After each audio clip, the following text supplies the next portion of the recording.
After university, we went traveling for 6 months. We went to Europe and Southeast Asia and Australia. We had this sort of typical, like, post university, pre life gap year, which was amazing. We got to, see the world in this different way. And then we came back to Calgary in Alberta where we were living at the time. And we got quote unquote like big kid jobs and a big kid apartment. And we moved in together and we're just doing the adult thing, like on the conveyor belt, doing the adult life. And neither of us were really fulfilled with that. So in 2014, which was 2 years later from this, we decided to quit our jobs, sell our stuff, and go to South America for 6 months. And this was a little bit outside the norm because, we were like 24, 25 at this point. It's like, we have these good careers on paper. Our family and friends are like, what the heck are you doing? You've already done this. You don't get to do it again. And I think it was on that trip where we really recognized that we felt the most like alive and free while we were exploring the world. Yet, obviously, you have to pay your bills and you have to be able to pay for your travels.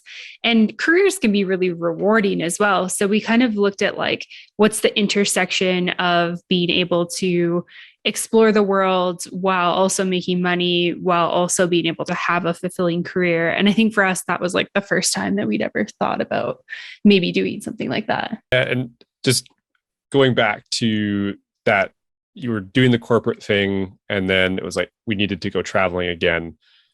What was that feeling leading up to the point where like, we need to go travel again? Because I think it's something that a lot of people come up against, whether it's a career change or doing something differently, but that like resistance or frustration point, like how did you know a change needed to happen?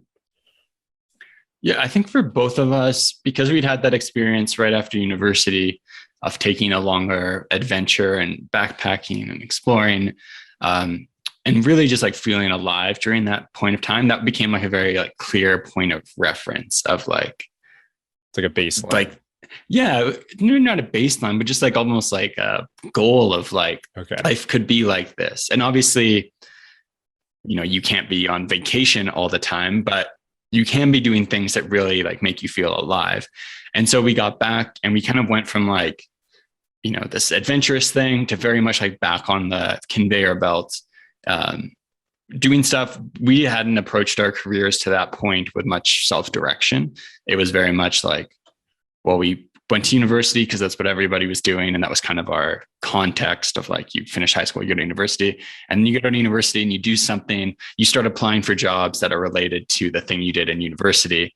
So never really asked those questions. And so for those 2 years we were working, learned a lot of valuable stuff about building our careers. We're like making pretty solid salaries for being like 21, 22 years old. But just that feeling of like, that this can't be all there is.